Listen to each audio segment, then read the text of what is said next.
తీవ్రంగా ఆవేదన వ్యక్తం చేస్తున్నారు. ప్రస్తుతం ఎక్కడైతే చోరీ జరిగిన ప్రదేశంలో చూసుకోవచ్చు. ఇది కిష్టాపురం కాలనీకి చెందిన ఓ వ్యక్తి తను 30 సీమ పందులను కూడా సాకుతున్నాడు. ప్రతిరోజు మాదిరిగానే మేతకు తీసుకొచ్చిన తర్వాత ఈ పందులను దాని నివాసం ఉండే షెడ్లలో తోలిన తర్వాత ఈ షెడ్డుకు ఇంటికి కొంత దూరం ఉండడం, సాయంత్రం పూట పందులను అన్నిటిని ఇక్కడ తోలిన తర్వాత ఇంటికాడ నిద్రిస్తున్నారు.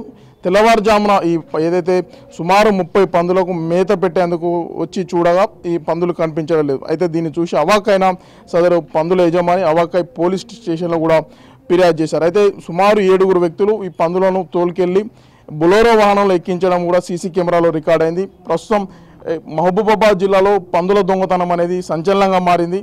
దీనిపై పోలీసులు దృష్టి సారించి దీనికి సంబంధించిన కేసును కూడా నమోదు చేసి కేసును దర్యాప్తును వేగవంతం చేస్తున్నారు. అసలు ఏం జరిగింది, దీంతో మాట్లాడడానికి ఈ పందులకు సంబంధించిన యజమానులు అడిగి తెలుసుకుందాం. అసలు ఏమైంది, మీ పందులు ఎప్పటి నుంచి సాగుతున్నారు? మేము గత 5-6 సంవత్సరాల నుంచి పందులు సాగుతాం. సీమ పందులు సాదుకుంటూ మా జీవన ఉపాధి పందులు సాదడం, పందులు అమ్మడం, పందులు కొనుక్కొచ్చి సాదుకొని అమ్మడం మా జీవన ఉపాధి.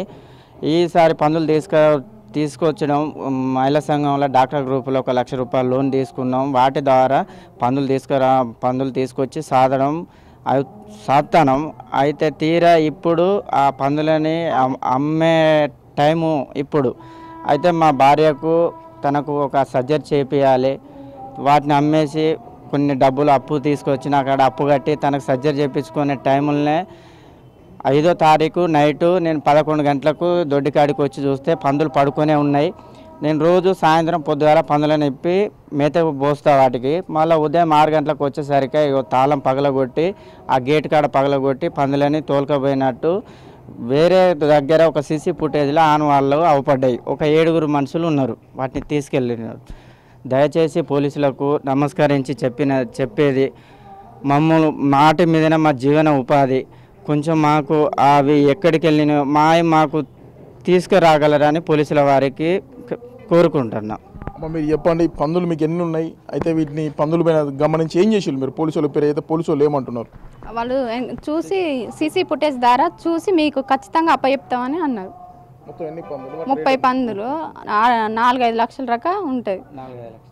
అవిటితోటే మా జీవన ఉపాధి. ఇప్పుడు అవి ఉంటేనే మాకు అన్నం వెళ్తుంది. మేము డాక్టర్ గ్రూప్లో 1 లక్ష రూపాయలు అప్పు తెచ్చుకొని బయట అప్పు తెచ్చుకొని సాదుకుంటాను. అన్నం పెట్టుకొని బియ్యం గిట్లా కొనుకొచ్చి అన్నం అండి గిట్లా చేసుకుంటాను. అంటే మీకు ఎవరి మీద అనుమానం అలాంటిది కానీ అసలు ఎందుకు ఈ దొంగతనం ఎవరు తీసుకుపోతారు అని ఏమన్నా మీకు తెలిసి ఎవరైనా ఉన్నారా? మాకు అనుమానం అయితే ఎవరి మీద లేదు. మొత్తానికి ఏం చెప్పదలుచుకున్నాం మరి? దయచేసి పోలీసు వారు మాకు ఎక్కడున్న సిటీ ద్వారా ఎంక్లాడి మాకు అప్పగించగలరని నమస్కరించి వాళ్ళు కోరుతాను. మా పందుల ద్వారా మా జీవనోపాధి కొనసాగిస్తున్నాం. ఏదైతే రేవంత్ సర్కార్ మహిళలకు రుణాలు ఇచ్చారో ఆ రుణాల్లో మేము 1 లక్ష రూపాయలు వడ్డీ లేని రుణాలు తీసుకొని పందులను కొనుగోలు చేశామని చెప్తున్నారు. అవి అమ్ముకునే దశకు వచ్చాయి. దీంతో మేము తీవ్రమైన నష్టం వాటిల్లింది. ఇప్పటికైనా పోలీసులు కేసును వేగవంతంగా చేసి మా పందులను మాకు అప్పచెప్పాలని కూడా బాధిత యజమానులు కూడా ప్రభుత్వానికి